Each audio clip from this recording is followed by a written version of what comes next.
Hotline. Hello mister prime minister. अस्सलाम वालेकुम, मैं आपकी मेज़बान सादिया मसूद और आप देख रहे हैं प्रोग्राम मुकालमा। नाज़रीन, पिछले कुछ सालों से औरतों के ऊपर तशद्दुद, उनको बरहना करके उनकी वीडियो बनाने के जो मामलात हैं, हवा की बेटी के इस्तेहाल के मामलात जो हैं वो बहुत ज़्यादा सामने आ रहे हैं। कभी कब्र अदालत के अंदर तशद्दुद किया जाता है, कभी पुलिस स्टेशन के अंदर उनको मारा पीटा जाता है, उनके जिस्म पर ज़रबे लगाई जाती हैं और कभी उनको नौकरियों का झांसा देकर जो है उनकी बरहना वीडियो बनाई जाती हैं। अभी 200 से ज़ायद लड़कियों की वीडियो जो है बनाई गई है। नौकरियों कहा यह जाता है कि नौकरियों का झांसा दिया गया, उन्हें बुलाया गया और फिर उन्हें ड्रग्स दी गई और उसके बाद उनकी इस तरह की तस्वीरें जो हैं बनाई गई। ये कोयटा में होने वाला एक वाक़या है। इस पर अदलिया क्यों खामोश है?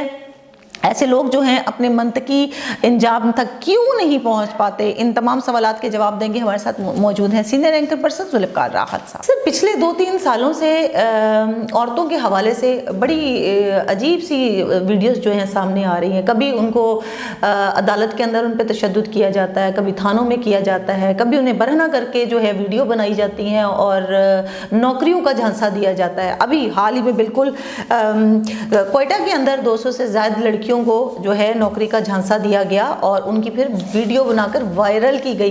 इसकी क्या वजूहात है? अदलिया कहाँ सो रही है? ये हो क्या रहा है हमारे मुल्क के अंदर?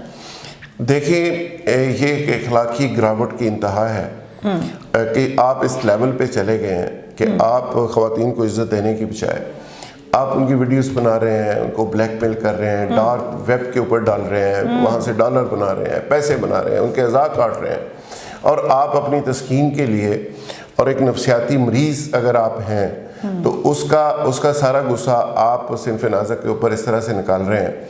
ये एक मैं समझता हूँ कि किसी सूरत में ना इस्लामी दुनिया के अंदर, ना गैर इस्लामी दुनिया के अंदर, ना ह्यूमन राइट्स के हवाले से, ना किसी और हवाले से इस चीज़ को बर्दाश्त किया जा सकता है। लेकिन बदकिस्मती से ये हो रहा है। ये पाकिस्तान के अंदर हो रहा है। ये इस्लाम के नाम पे बनने वाला जो मुल्क है उसके अंदर हो रहा है। यानी ये कोई मशरक़ वस्ता के अंदर, ये कोई जंगल के अंदर कोई ऐसी जगह नहीं हो रहा कि जहाँ रूल ऑफ लॉ नहीं है। यहाँ पे रूल ऑफ लॉ है, कोर्ट्स हैं, फ़ौज है, सिस्टम है, रेंजर है, पुलिस है, मीडिया है और 2021 के अंदर पूरी दुनिया ग्लोबल विलेज बनी हुई है। इसके बावजूद इस सोशल मीडिया के इस इनकलाब के दौर में ये जुल्म हो रहा है और ये होता ही जा रहा है और ये रुक नहीं रहा, ये बढ़ रहा है। ये बहुत अलार्मिंग है और ये हमारी अदालतों के लिए बहुत बड़ा चैलेंज है, हमारे गवर्नमेंट के लिए बहुत बड़ा चैलेंज है। और बेज़ाहिर तो आपको पता है इमरान खान साहब रियासत मदीना इसको कहते हैं और रियासत मदीना के अंदर हो क्या रहा है इसका मेरे ख्याल में किसी को कोई एहसास नहीं।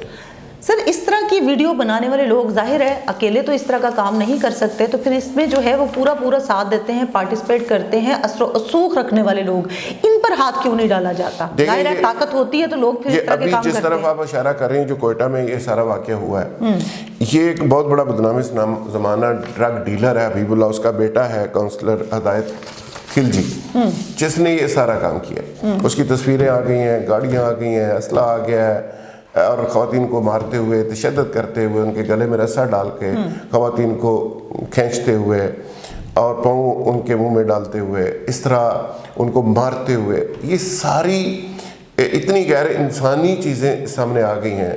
और फिर कहा जा रहा है कि ये वीडियोस बना के और ये सारी डार्क वेब को बेची जा रही हैं, वहाँ से डॉलर बनाए जा रहे हैं और ये एक धंधा पाकिस्तान के अंदर बहुत ज़्यादा शुरू हो गया। और बाय द वे इसमें बड़े मोअज़्ज़ज़ फैमिलीज़ की बच्चियाँ हैं, यूनिवर्सिटीज़ की बच्चियाँ, और वो सारी की सारी यूनिवर्सिटीज़ की बच्चियाँ जो इनके हथे चढ़ी हैं, पहले इन्होंने नशे के ऊपर लगाया, नशे के ऊपर लगाने के बाद फिर उनको ब्लैकमेल किया और ब्लैकमेल करके उनसे पैसे खाए हैं, उनके फैमिलीज़ को ब्लैकमेल किया है और वो बेचारी मुसलसल ब्लैकमेल हो रही हैं। उनकी हेल्थ तबाह हो गई है, उनकी ज़िंदगियाँ तबाह हो गई हैं, वो शादी नहीं कर सकती और ये सारा धंधा ये चल रहा है। और 2021 में सारे मीडिया की मौजूदगी में और बड़े बड़े गैरतमंद और बड़े बड़े सहाफ़ी और सारे, मैं हैरान हूँ कि अब तक तो कहराम मचा होना चाहिए था और उसको हरामजादे को वहाँ पे लटकाया जाना चाहिए था। Exactly. जिस शख्स ने ये सारा कुछ किया।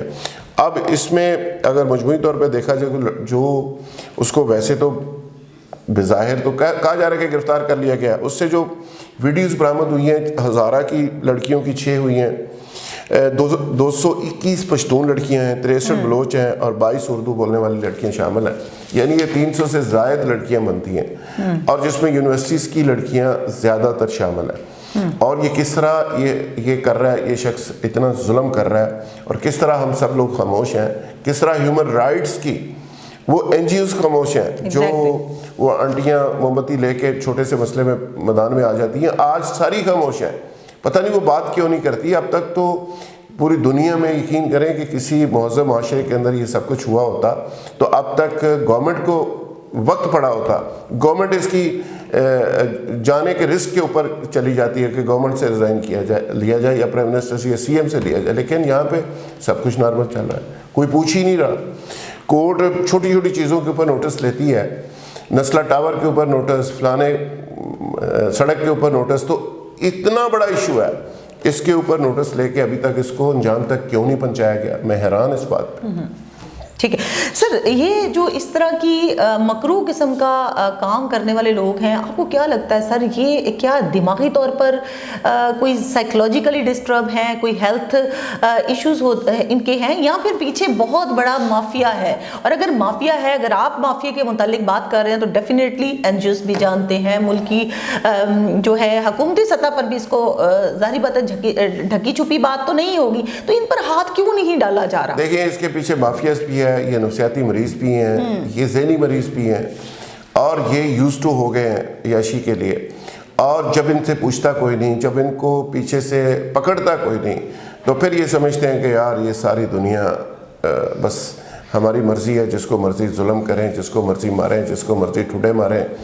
اور ایک جب ظلم انسان اس طرح کرتا ہے پھر دوسرا کرتا ہے، جس سے پھر اس کا حوصلہ بڑھتا ہے۔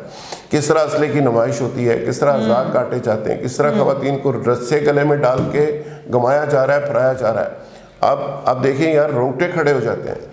اور یہ نفسیاتی مریض بھی ہیں، یہ لوگ ایک حد سے آگے جا کے خود بھی ایڈکٹڈ ہوتے ہیں، نشہ کرتے ہیں، خواتین کو بھی نشہ کرواتے ہیں، پھر ان کے ساتھ ظلم کرتے ہیں۔ اور اس کے ساتھ ساتھ پیچھے ایک مافیاز بھی ہوتے ہیں کہ لڑکیوں کو وہاں سے اس طرح گریب کیا، قابو کیا، ان کو مجبور کیا، ان کو نشے پہ لگایا، اور اس کے بعد ان کو دندے کے اوپر لگایا، اور پھر بعض سر لوگوں کو ان کو بھیجا۔ تو یہ ایک پورا کلٹ اور ایک پورا ایک گینگ بن جاتا ہے۔ تو اس طرح کے گینگ پاکستان کے اندر کام کر رہے ہیں، جس میں پھر پولیس افسران بھی ہے، جس میں ایف آئی اے کے افسران بھی ہیں، جس میں باقی فورسز کے لوگ بھی ہیں، اور جس میں کوئی صحافی بھی ہوگا، کوئی وکیل بھی ہوگا، کوئی پولیسیا بھی ہوگا۔ یہ سارے گینگ اسی طرح بنتے ہیں۔ تو یہ گینگ بنا کے جس طرح یہ ظلم کیا جا رہا ہے، میں سمجھتا ہوں کہ یہ بہت بڑا الارمنگ ہے، اور اس طرح کے رویے کسی سویلائز سوسائٹی میں برداشت نہیں کیے جا سکتے۔ یہ عمران خان کے لیے ایک بہت بڑا چیلنج ہے۔ جس طرح سیالکوٹ کا واقعہ ہوا، یہ ٹالرنس ختم ہوتی جا رہی ہے، یہ لوگ نفسیاتی مریض بنتے جا رہے ہیں، لوگ ذہنی مریض بنتے جا رہے ہیں، اور اس طرح کی فیکٹریاں لگی ہوئی ہیں جگہ جگہ اس طرح کے گینگ اور گروپس بنے ہوئے ہیں، اور ان کو جب تک پکڑ کے آپ عبرتناک سزا نہیں دیتے، یہ سلسلہ ختم نہیں ہوگا۔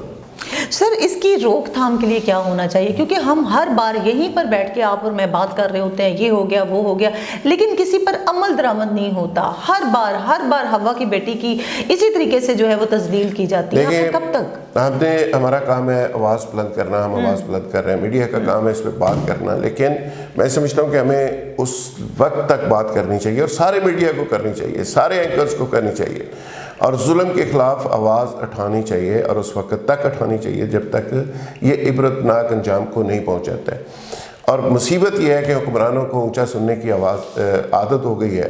جب تک لوگ روتے نہیں، پیٹتے نہیں، ان خواتین کے وارث نکلیں گے بچیوں کے، وہ بھی بیچارے خودکشیاں کریں گے، سڑکوں پہ آئیں گے، اور حکمرانوں کے ایوانوں کے باہر جا کے روئیں گے، پیٹیں گے، پھر یہ جاگیں گے۔ کیونکہ اینڈ میں پتہ یہ چلنا ہے کہ اس سارے گینگ کے اندر کئی وزیروں کے بچے بھی شامل ہیں، کئی بیوروکریٹس کے بچے شامل ہیں، سارے آوارگی جو شام کو کرتے ہیں، کوکین گروپ ہے، پارٹی گروپ ہے، جنون گروپ ہے، فلانا گروپ ہے۔ تو یہ شام کو سارے جو یوتھ ہے، بنیادی طور پہ تو اس سارے آپ کو پتہ ہے اس معاملے میں ایک ہیں، تو یہ بہت سارے بااثر لوگ بھی اس میں بے نقاب ہو سکتے ہیں۔ تو اس لیے ایسے جو سکینڈلز ہوتے ہیں اس کے اوپر مٹی ڈالنا ہی بہتر سمجھتے ہیں۔ ٹھیک ہے، بہت شکریہ جناب، آج کے لیے اتنا اجازت دیجیے، اللہ حافظ۔